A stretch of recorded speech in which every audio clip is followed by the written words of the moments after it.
तो आज के लेक्चर में हम लोग देखेंगे torque on current carrying loop. एक लूप है, रेक्टेंगुलर है, आयताकार है, दिख रहा होगा आपको डायग्राम में। इस आयताकार रेक्टेंगुलर लूप की लंबाई L है, चौड़ाई B है और इसको B मैग्नीट्यूड के यूनिफॉर्म मैग्नेटिक फील्ड में रखा गया है। B मैग्नीट्यूड के यूनिफॉर्म मैग्नेटिक फील्ड में रखा गया है। नॉर्थ एंड साउथ पोल हमारा बता रहा है कि मैग्नीट्यूड जो होगा यूनिफॉर्म होगा मैग्नेटिक फील्ड का, और पोल पी से जब मैग्नेट लिया गया है। अब यहाँ पे टॉर्क का फॉर्मूला हम दो केसेस में देखेंगे। एक केस में जब हमारा एंगल ए और बी मतलब एरिया वेक्टर, क्षेत्रफल सदिश और चुंबकीय क्षेत्र के बीच का अगर एंगल 90 डिग्री हो उस केस में, और फिर एक लूप के लिए देखेंगे पहले, फिर n लूप के लिए n से मल्टीप्लाई कर देंगे, ठीक। और उसके बाद हम लोग देखेंगे अगर एंगल थीटा हो तो उसको जनरलाइज करके केस नंबर 2 पढ़ लेंगे। सबसे पहले आपको ये पता होना चाहिए टॉर्क क्या होता है। फोर्स इनटू परपेंडिकुलर डिस्टेंस को टॉर्क कहते हैं, या RF साइन थीटा को हम लोग क्या कहते हैं, टॉर्क। हिंदी में बोलते हैं बल आघूर्ण। तो बल इनटू परपेंडिकुलर डिस्टेंस, लंबवत दूरी को हम लोग क्या नाम देते हैं, टॉर्क, या इंग्लिश में टॉर्क बोलते हैं, हिंदी में बोलते हैं इसको बल आघूर्ण। तो हमें सबसे पहले आपको एक आध चीज़ें क्लियर होनी चाहिए कि इसमें जो 4 आर्म है, 4 भुजाएं हैं, इसमें बल सिर्फ लेफ्ट और राइट वाले पे ही लगेगा। सर ऊपर और नीचे वाले पे बल क्यों नहीं लगेगा? क्योंकि फोर्स का फॉर्मूला होता है F = I × L × B। अब देखिए ऊपर वाले हिस्से में करंट के डायरेक्शन में L होता है, तो करंट भी इधर आ रहा है और मैग्नेटिक फील्ड भी इधर ही है, तो दोनों के बीच का एंगल 0 हो गया। तो जब हम लोग फोर्स का फॉर्मूला स्केलर फॉर्म में ILB साइन थीटा लिखेंगे तो साइन 0 पूरा टर्म क्या हो जाएगा, 0।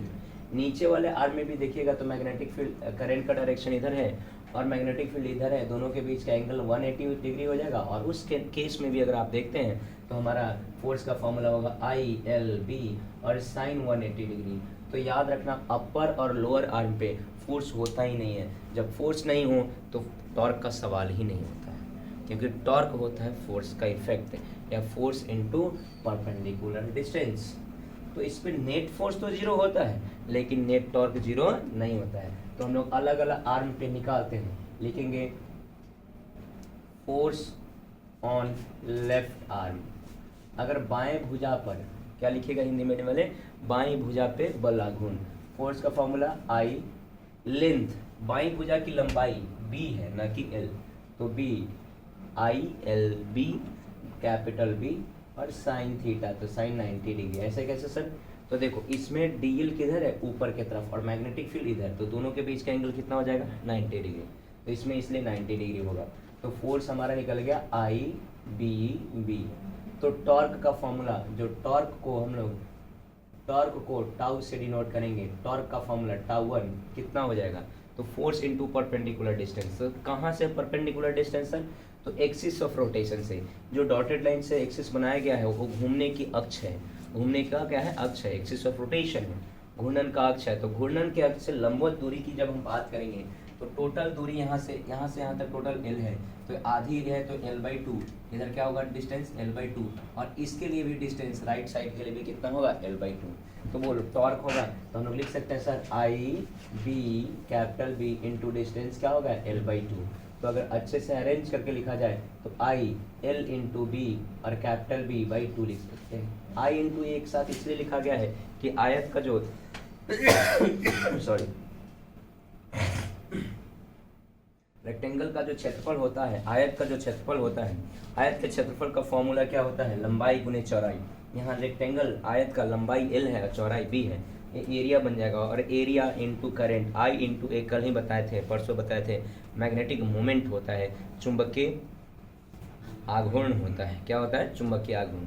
तो M के टर्म में भी हमारा फॉर्मूला आएगा, इसके टर्म में, M के टर्म में। चलो बहुत अच्छी बात है। अभी एरिया के टर्म में लिखेंगे तो टॉर्क को हम लोग नेक्स्ट स्टेप में टाउ1 का वैल्यू एरिया के टर्म में लिख सकते हैं IAB/2। क्या लिख सकते हैं, IAB/2। अब लेफ्ट आर्म पे आया है वैसा ही राइट आर्म पे आएगा, हम लोग लिख सकते हैं। पहले फोर्स से शुरुआत करेंगे, फोर्स ऑन राइट आर्म, पहले फोर्स से शुरुआत करेंगे और उसके बाद हम लोग टॉर्क से शुरुआत करेंगे। हिंदी मीडियम वाले लिखेंगे बाईं भुजा पर बल। कौन सी भुजा पे, बाईं भुजा पे कितना बल लगेगा वो लिखेंगे। तो बल का फॉर्मूला तो हमारा सेम है, करंट सेम है IL। अब लेंथ हमारा B ही है, इस साइड पर भी देखिए लेंथ कितना है B, तो क्या लिखेंगे बी और कैपिटल बी और साइन कितना degree, still now sine 90 degree है, क्योंकि हमारा डी एल इधर है, मैग्नेटिक फील्ड इधर है, दोनों के बीच का एंगल कितना हो जाएगा 90 डिग्री। तो स्टिल नाउ डी एल नीचे, मैग्नेटिक फील्ड इधर है, एंगल कितना 90। तो आप देखोगे कि टॉर्क का भी वैल्यू सेम ही आएगा, टॉर्क का वैल्यू अलग नहीं आएगा, सेम आएगा टॉर्क का वैल्यू। तो कितना हो जाएगा बोलिए, आई बी बी। अब हम बात करेंगे टॉर्क। टॉर्क को बोलते हैं हिंदी में बल आघूर्ण, टाउ टू। जो टॉर्क है आपकी बार टाउ वन नहीं, आपकी बार दूसरी भुजा पे है तो टाउ टू, टाउ बोलते हैं इसका सिंबल। तो आपको ही पता है क्या हो जाएगा, आई बी बी और लंबाई एल बाई टू, लंबाई इसके लिए भी सेम होगा।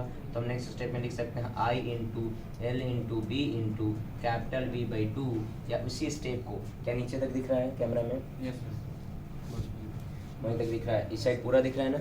यस। तो हम लोग क्या लिख सकते हैं नेक्स्ट स्टेप में कि टॉर्क टू का फाइनल फॉर्मूला हो गया sir I A B by two, और दोनों का सेंस ऑफ रोटेशन सेम है। तो नेट टॉर्क की जब हम बात करेंगे तो दोनों को ऐड करेंगे, I A B by two plus I A B by two, तो क्या हो जाएगा तुम्हारा नेट टॉर्क। नेट टॉर्क का फॉर्मूला होगा आई ए बी, क्या हो जाएगा I A B for one loop हुआ है, किसके लिए, वन लूप के लिए, फॉर एन लूप। अगर यही एन लूप हो जाएगा तो नेट टॉर्क का फॉर्मूला हो जाएगा एन टाइम्स गुना होंगे, गुना कर देंगे एन आई ए बी, क्या होगा एन आई ए बी। यहाँ एंगल 90 डिग्री है, एंगल क्या है 90 डिग्री। अगर यही एंगल हमारा थीटा जनरल एंगल होता तो इसमें सिर्फ एक्स्ट्रा टर्म लग जाता है साइन थीटा। क्यों? क्योंकि यहाँ पर जो हमारा perpendicular distance l by two नजर आ रहा है, सेम प्लेन में है तो l बाई टू, जैसे ही थोड़ा सा रोटेट करेगा, थोड़ा सा टिल्ट करेगा, जैसे मैं इस कॉपी के डायरी के हेल्प से मैं बताने की कोशिश करता हूँ, अभी सेम प्लेन में है तो इस एक्सिस ऑफ रोटेशन से हमारा डिस्टेंस सेम हो जाएगा, इधर से भी l बाई टू और इधर से भी l बाई टू। लेकिन जैसे ही ये थोड़ा सा टिल्ट होगा, थोड़ा सा टिल्ट होगा एक्सिस ऑफ रोटेशन से, परपेंडिकुलर डिस्टेंस हमारा सेम नहीं होगा। Perpendicular distance sign component, angle का क्या कौन सा कंपोनेंट लेना पड़ेगा, साइन कंपोनेंट लेना पड़ेगा, वही एक्सिस ऑफ रोटेशन से परपेंडिकुलर डिस्टेंस हो जाएगा। तो जैसे ही थोड़ा सा हमारा एंगल, अब इसका थोड़ा सा 3D है तो 2D फिगर समझाना थोड़ा टफ होता है, बट मैं I will try my best. Second half में मैं आपको, सेकेंड नंबर केस में आपको मैं बताऊँ डायग्राम बना के कैसे हमारा लेंथ l बाई टू के जगह जो इधर इधर वाला r डिस्टेंस है ना l बाई टू, यहाँ पर देखो ना डिस्टेंस कितना दिया गया है l बाई टू और l बाई टू। जब यही एंगल 90 डिग्री ना होके कोई एंगल थीटा हो जाएगा, उस कंडीशन में हमारा एक एन आई ए बी के जगह N I A B sine theta हो जाएगा। क्यों हो जाएगा? क्योंकि यहाँ जो l है वो l नहीं होगा, l साइन थीटा होगा। थीटा एंगल से अगर रोटेट हो कर जाता है तो एक प्लेन है, अभी 90 डिग्री एंगल बना रहे हैं, अरे थीटा एंगल बनाए तब की कहानी क्या होगी, तो उसको हम लोग सेकेंड केस में देखेंगे। फटाक से वीडियो पॉज करके स्क्रीनशॉट लेके, और हाँ कंपल्सरी आप इसको उतारिएगा, पढ़िएगा, नहीं पढ़िएगा फिर आप पछताइएगा, आप एक बार क्लास में भुगत ही चुके होंगे। चलिए ठीक है।